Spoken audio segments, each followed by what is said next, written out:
electoral que se va a estar desarrollando el próximo fin de semana.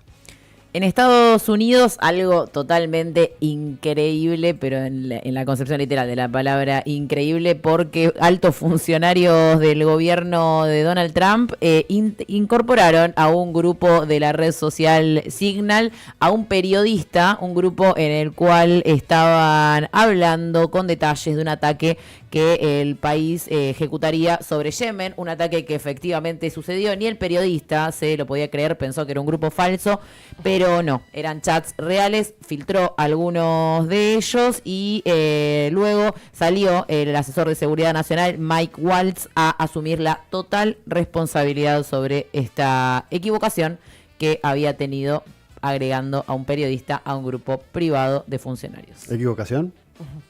¿O no? Signos de pregunta muy grandes. Él dijo 1000 perdones, mala mía. ¿Y no le cortaron la cabeza o lo mandaron a ejecutar? No, todavía no. A mí me suena raro. Bueno, la cuestión es que a raíz de esto sucedió que volvió a haber bombardeos contra civiles. Esto siempre hay que aclararlo, porque cada vez que Estados Unidos y Israel bombardean parece que lo hacen contra civiles. Están empecinados en matar gente que no tiene nada que ver. La cuestión es que en el transcurso de 24 horas atacaron varias regiones de ese país árabe. Hay que recordar que Yemen no está en dominio territorial de una sola facción. Esto hay que recordarlo cada vez que podamos. Y como siempre, le vamos a pedir a Mati que nos ponga un mapita de Yemen. Porque la parte, digamos, que está más hacia occidente o que linda con el Mar Rojo, es lo que controlan los integrantes del movimiento Ansarolá, conocidos en Occidente como los Houthis. Toda la parte que ven de Yemen, que está más cerca del agua, digamos, a la parte izquierda, toda esa parte es la que controla mayoritariamente hasta su propia capital, el movimiento Ansarolá. La parte del lado oriental está controlada o por fuerzas aliadas a Arabia Saudí o por fuerzas aliadas a los Emiratos Árabes Unidos. De hecho, ahí recién veíamos una islita, esa que se ve ahí, Socotra, que tiene una fuerte presencia de los Emiratos Árabes Unidos. Han construido a lo largo del tiempo ahí una gran influencia en materia económica, comunicacional, etcétera, etcétera, etcétera. Qué lindo lugar para tener una isla. ¿Y por qué? Volveme para atrás un poquito el mapa. Sí. ¿Por qué? Porque si vemos ahí, y ahí hay otra cosa que fue noticia esta semana, todo eso que vemos al lado, abajo de Djibouti, abajo de... No lo amplíes, déjalo abierto. Todo lo que está más cerca del mar, en la costa, eso es parte de lo que hoy se reconoce a nivel mundial como Somalia. Pero desde hace mucho tiempo esta parte, hay que recordar que Somalia y Somalilandia en su momento fueron dos territorios, dos países distintos. A lo largo del tiempo eso fue un protectorado británico, posteriormente eso se unificó todo bajo lo que hoy conocemos como Somalia.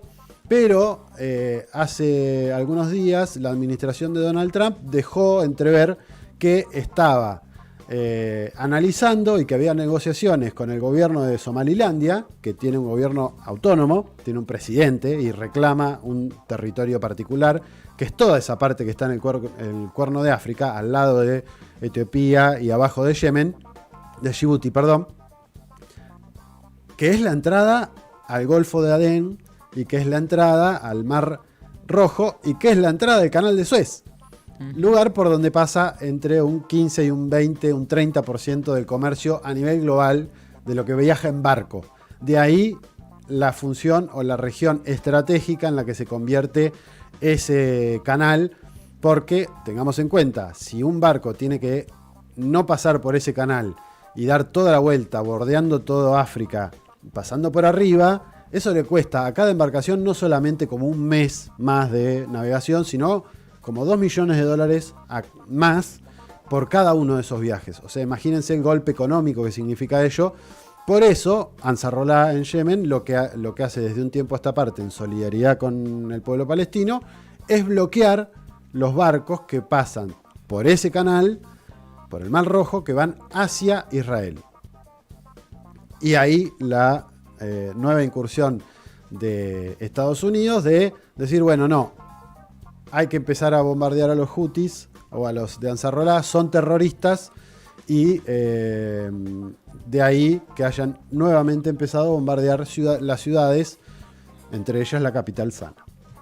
Sí, pensemos que la medida que están tomando los hutíes del bloqueo contra Israel y en parte también contra Estados Unidos luego de estos bombardeos cruzados que hubo en los últimos días, donde aparentemente habrían bombardeado y se adjudicaron, ¿no?, el bombardeo de un portaaviones estadounidense ahí en el Mar Rojo, está afectando, digamos, al comercio global, así como decíamos, lo que puede implicar cerrar y bloquear el canal de Suez. Bueno, cuando estamos hablando del bloqueo que está llevando a cabo Yemen, también tiene un impacto muy fuerte porque estamos hablando de una caída aparentemente del 60% de lo que es el tránsito del comercio global desde que Yemen lleva a cabo esto, que lo justifica y lo dicen muy claramente desde allí es: queremos que dejen de entrar ayuda humanitaria y que dejen de bombardear a la población civil en Palestina. Digamos, el pedido y la acción viene directamente a consecuencia de las decisiones que toma Israel y Estados Unidos sobre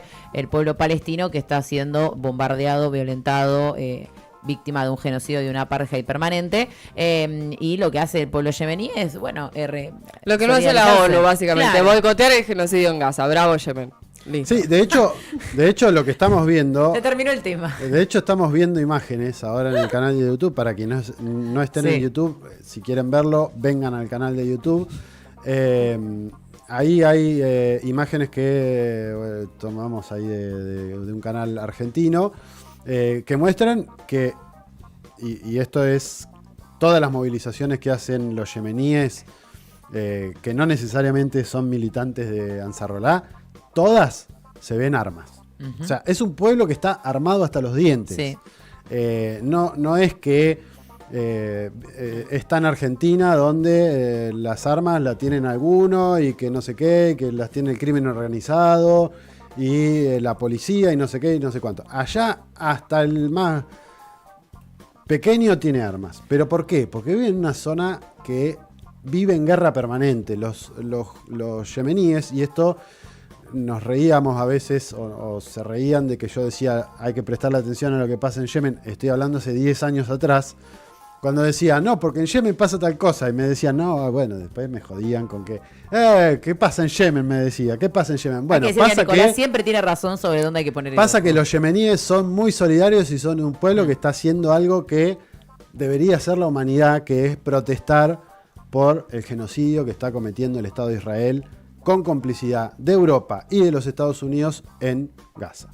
Sí, y que igualmente, más allá de estar armados, digamos, de forma popular, tampoco es un armamento profesional, por lo cual los ataques digamos, y las verdaderas heridas que está sufriendo tanto el comercio como particularmente Estados Unidos con este bombardeo a su portaaviones es realmente una hazaña del pueblo yemení, porque no es que lo están haciendo con el máximo equipamiento tecnológico en armamento, lo están haciendo.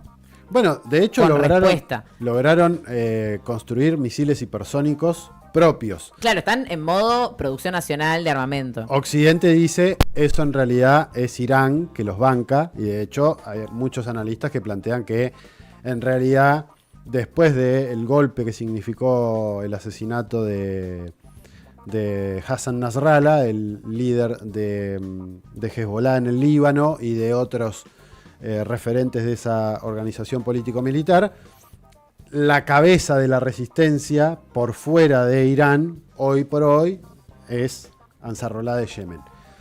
Eso es lo que dice Occidente. Si te banca Irán, igual. Pero ¿Cuál eso es el lo- problema? A Israel lo banca Estados Unidos, lo banca Arabia Saudí, lo Pero de banca todas acá. maneras, esa es la narrativa y el discurso que construye Occidente respecto de Ansarollah y de lo que hace Yemen y demás. Más allá de que evidentemente hay un vínculo político y militar entre La organización vence al tiempo. Irán decía y el Ansarollah. Pero bueno, es un conflicto que hay que seguir de cerca porque es un lugar estratégico y clave en el comercio internacional, y ahí es donde radica uno de los mayores ejes de por qué sucede lo que sucede en ese lugar del mundo.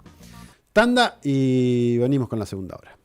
Desde Tolosa, en Comunidad Ferroviaria, cavamos trinchera para dar a conocer lo que sucede en nuestra región, Argentina y el mundo.